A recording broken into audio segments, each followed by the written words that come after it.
Phil Olson here again. Hey, thanks for checking out my channel. I really appreciate it. Be sure to subscribe by pressing the button below so you can have the latest videos when they come out. You can also click the link below to get immediate access to my books on Amazon. Today we're going to talk about the circle of fourths and fifths, but we're going to have to break this up because this is going to get into a lot of material. So what we're going to do is we're going to start with the circle of fifths, and there's going to be a bunch of images that are going to come up to help you. A lot of visuals, okay? So let's dive into it. All right, so the circle of fifths is how you build the major scales using sharps. Right, I've got three different types of accidentals. I've got sharps, flats, and then the natural symbol. Okay, let's focus on sharps. We're going to count by fives. Now, the first key or scale that we just built past C major using a sharp was the key of G.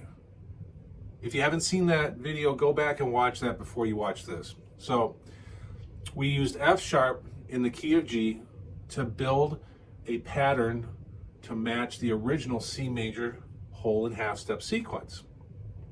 Remember, my half steps happen between the 3 and the 4, okay, and the 7 and the root.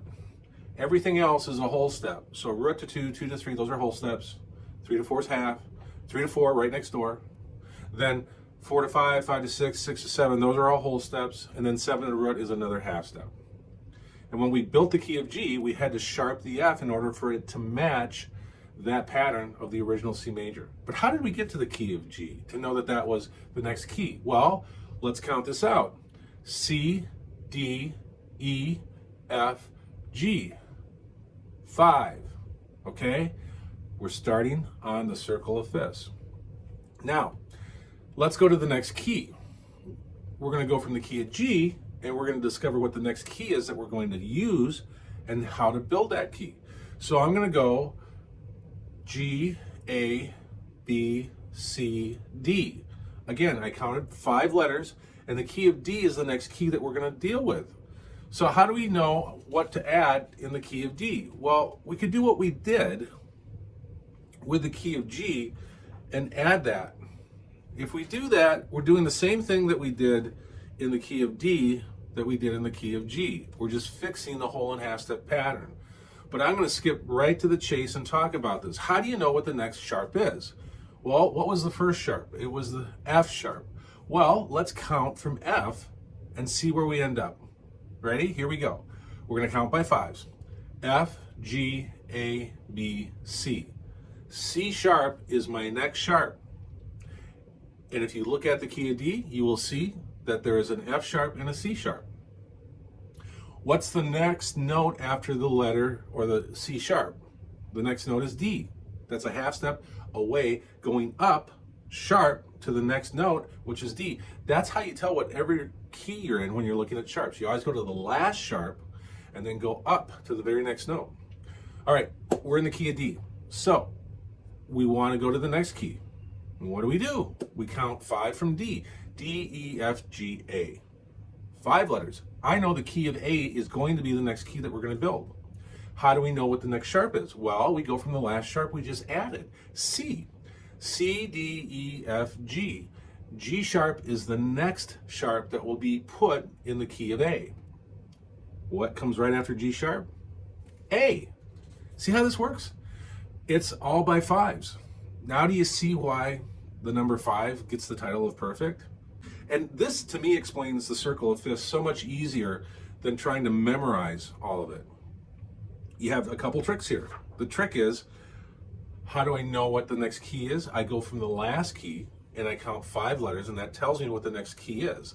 Then I go from the last sharp in the last key, and I count 5, and that tells me what the next sharp is. It's very simple. You just have to get used to counting through these 7 letters. So what's the next key? I'm in the key of A. A, B, C, D, E. The key of E is the next key. And how do I know what sharp I'm going to add? What was the last sharp? It was G. So G, A, B, C, D. Wow, how's that work? D sharp's my next sharp. And if you look at it, what's the next note after D sharp on the scale? E. That's my key. All right, let's keep going with this. So E, F, G, A, B. B is my next key using sharps. And what was the sharp that I just used? D sharp. So let's count from D. D, E, F, G, A. The key of B has 5 sharps. A sharp is the last sharp in the series. A sharp going up to the next note is B. Key of B. All right, let's count from B. B, C, D, E, F. All right. Now we're at something that's we haven't experienced this before, okay? This is new. So F sharp was the very first sharp that I put in the keys to add sharps. Remember, the key of G started with an F sharp. Well, when we get to this and we go from B to this F, B, C, D, E, F, F's already sharp. So we are now in the key of F sharp. But again, how do I know what my next sharp will be? I do the same thing. I go back to the key of B and I go to the very last sharp, which was A, and I go A, B, C, D, E. E sharp. Now, some of you may be going, wait a minute, I thought there was no such thing as an E sharp. I thought there was an F. There is such a thing as E sharp. You have to think of a family or a bunch of individuals as a big family. Think of a key like a family, all right? And every person wants their own identity, okay? We're all individuals. And I have 7 people in this family, and each of them wants their own name. So I'm not going to have an F and an F sharp in the key of F sharp. That doesn't make sense. E sharp has its own identity, and the very next note is F sharp. And now they're like, okay, hey man, I'm E sharp. And F sharp goes, yeah, you are, dude. You're E sharp because I'm F sharp.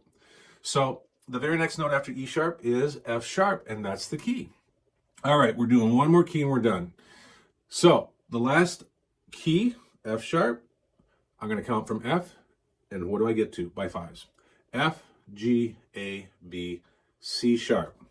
Hey, the key of C has all naturals. The key of C sharp has all sharps. All right, we only have one more sharp that we can add. So if I go from E sharp, E, F, G, A, B, B sharp. Hey, years ago in Minneapolis here, when I was growing up, in fact, it's where I got my very first electric guitar. It was a 355 TD Gibson. It was like a Gibson Lucille BB King. Name of the store? B sharp. All right. Is there such a thing as B sharp? Yeah, there's such a thing as B sharp. Is it used that often? No.